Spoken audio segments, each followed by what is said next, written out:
Sesuai dengan konstitusi kita, Undang-Undang Dasar 1945, Polri mengemban 3 tugas utama. Pertama, menegakkan hukum. Kedua, memelihara keamanan dan ketertiban masyarakat. Dan ketiga, melindungi, mengayomi, dan melayani masyarakat.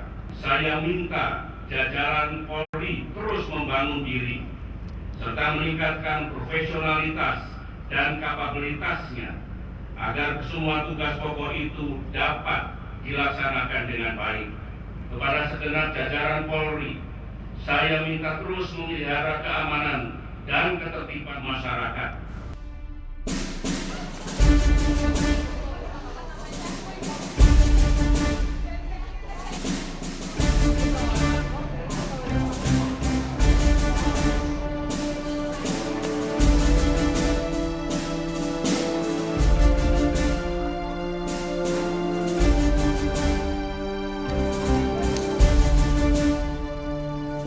Bintara itu 93, ya kurang lebih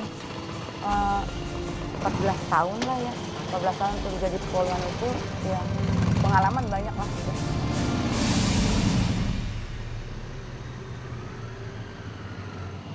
Peran seorang ibu itu juga bukan cuma di dinas, bawa motor besar dengan gagahnya begitu ya. Tapi kita juga berpikir, oh ya anak saya ada, tentunya juga harus bisa membagi waktu dengan keluarga. Ada 4 seperti orang, itu. ada 5 orang. Nih.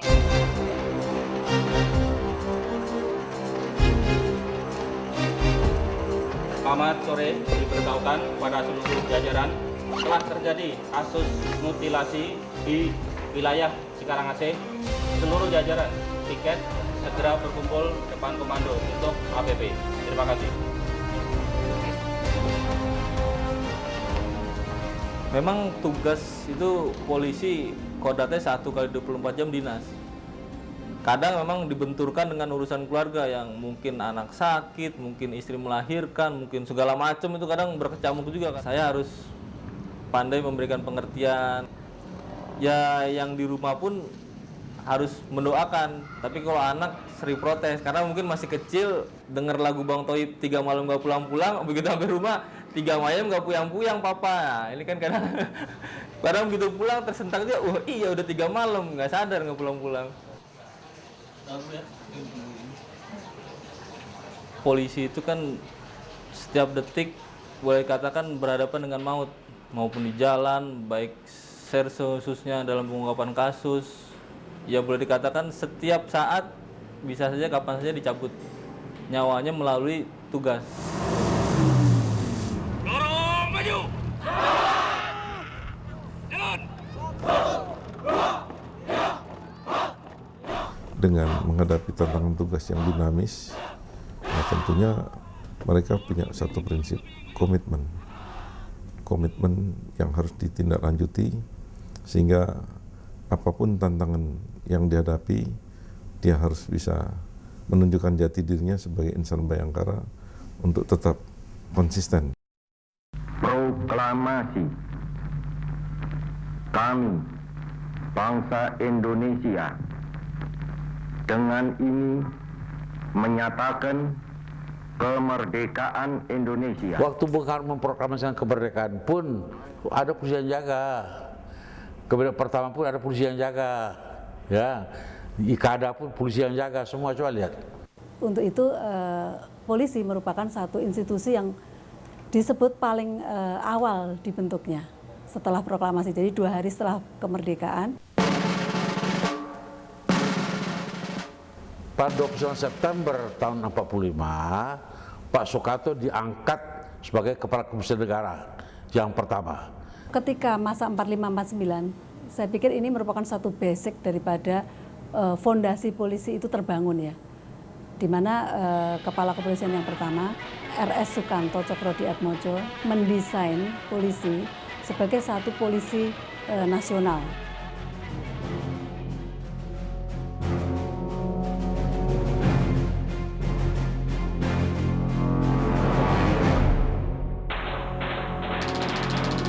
...55-9 barulah itu pergolakan politik dalam negeri yang luar biasa. Nah di situ mungkin pemikiran Presiden Soekarno bahwa perlunya satu kekuatan angkatan ya. Jadi polisi, angkatan darat, angkatan laut kalau dipersatukan akan menjadi satu kekuatan. Malam itu juga peluncu-peluncu itu mendapat hidangan istimewa berupa roti mentega dicampur merica dan cabai rawit. Yang lainnya supaya tetap sehat mendapat hidangan sepiring sup yang dicampur minyak ikan dan garam Inggris. Rupanya enak juga hidangan ini. Di rekrutmen personil ini bahasa-bahasa yang hingar-bingar kalau ada pendidikan dibuka, Bintara, yang Akpol, ya itu selalu keluhan masyarakat akan sama, suaranya seperti kor. Ada pungutan, ada pungutan, ada pungutan. Ini kan suasana yang tentunya tidak boleh lagi didengar.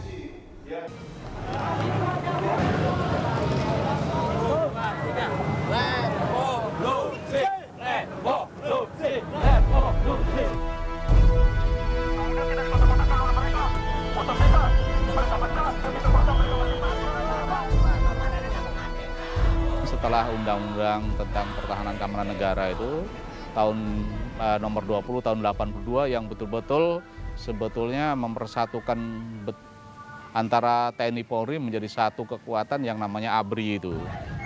Sifat tugasnya memang berbeda, tetapi karena dalam satu induk gitu, kemudian ini kan menjadi satu pola ya, pola perilaku. Kemudian lahir sikap-sikap yang lebih ya pada militeristik. Nah, seharusnya seorang anggota polisi itu adalah orang yang berorientasi kepada konsep pelayanan, perlindungan. Nah, inilah proses berjalan tahun 99 ya, tahun 2000 kemudian tuntas pemisahan TNI dan Polri.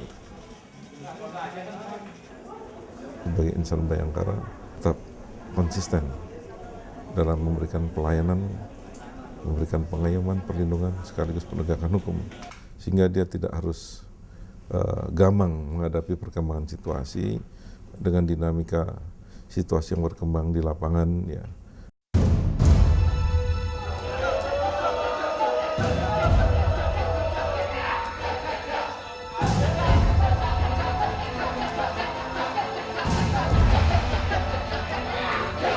Oksigen di sini, Pak. Mundur, Pak, mundur. Mundur.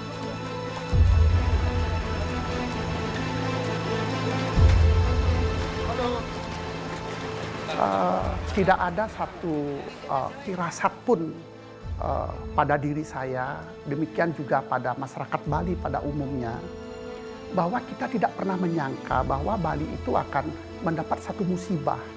Situasi di TKP itu kita melihat mayat-mayat pada bergelimpangan. Sepanjang jalan di Legian itu ada mobil-mobil VW, di mana waktu itu akhirnya ada keluarga yang mau melintasi di sana, masih terpanggang dalam mobil dengan posisi duduk begini. Permisi, Pak. Kira-kira tanggal 16 kalau tidak salah, saya ditelepon oleh Pak Kapolri, Pak Dai Bahtiar, yang beliau memerintahkan saya untuk segera ke Bali untuk memimpin penyidikan terhadap kasus bom Bali itu.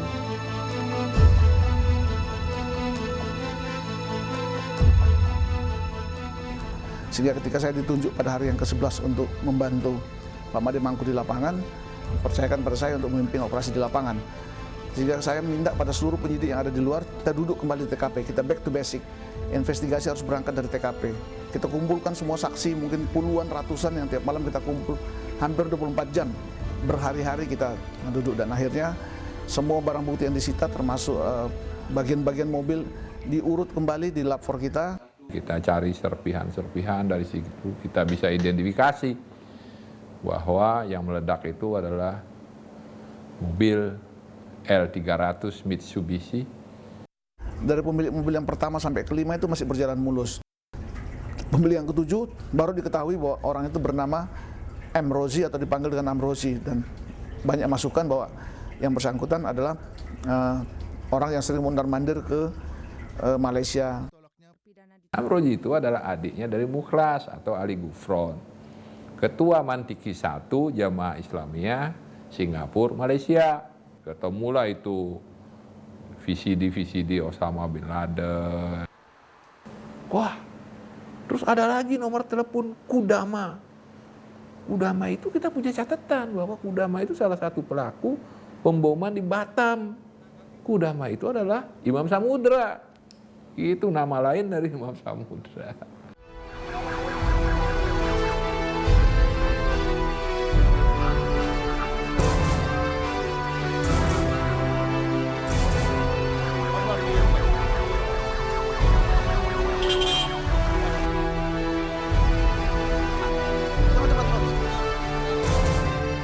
Setelah bom Bali yang besar itu, tentu semua menjadi kejutan. Ya.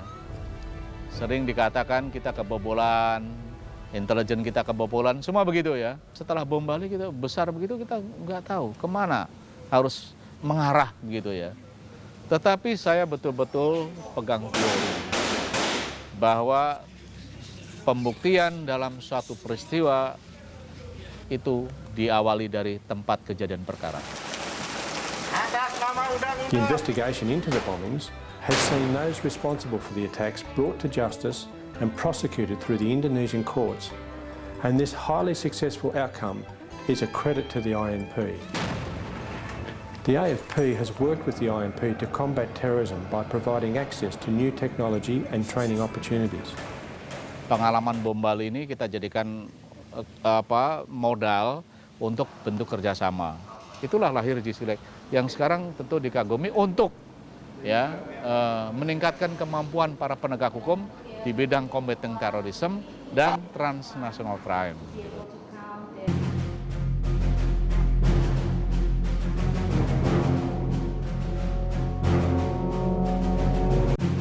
Terorisme, narkotik, ya, kemudian sea piracy, people smuggling, arms smuggling, cyber crime, money laundering.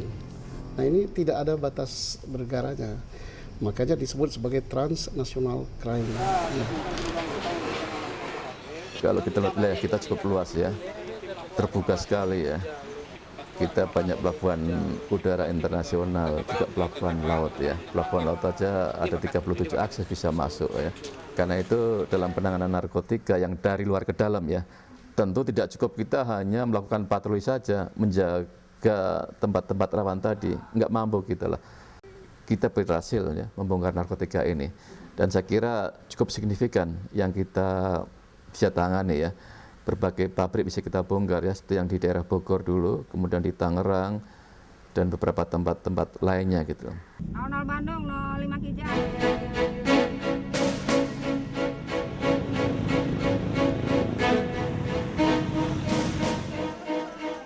Tugas pokok Polri itu juga tugas pokoknya polisi wanita. Tidak ada pembedaan. Kebetulan Kepolisian Republik Indonesia juga mengedepankan salah satu strategi, yaitu perpolisian masyarakat, di mana perpolisian masyarakat itu intinya adalah kemitraan dan problem solving. Disitulah menurut saya ya kelebihan-kelebihan kewanitaan itu lebih kena untuk dikedepankan apabila kita menghadapi masyarakat yang perlu pelayanan kita yang terbaik. Quick win itu dilihat dari perjalanan yang konseptual diselaraskan dengan kebijakan strategi Polri. Ya, kebijakan itu kita sebut dengan Grand Strategi Polri. Itu tahapan pertama yang menyangkut trust building. Kita berharap ke depan dengan tahapan Grand Strategi yang ada, trust sebagai basic, kepercayaan itu harus bisa dimunculkan oleh setiap anggota Polri di lapangan. Kita berharap betul-betul dengan dasar trust building, partnership ya, antara kita dengan individu masyarakat, antara kita dengan antar departemen, saling memperkuat dengan pemangku kepentingan yang diamanatkan di setiap undang-undang. Kita saling bersinergi untuk bagaimana akhirnya negara Kesatuan Republik Indonesia ini berdiri tegak, karena aparat penegak hukumnya di dalamnya Polri mampu mendapatkan amanah untuk itu.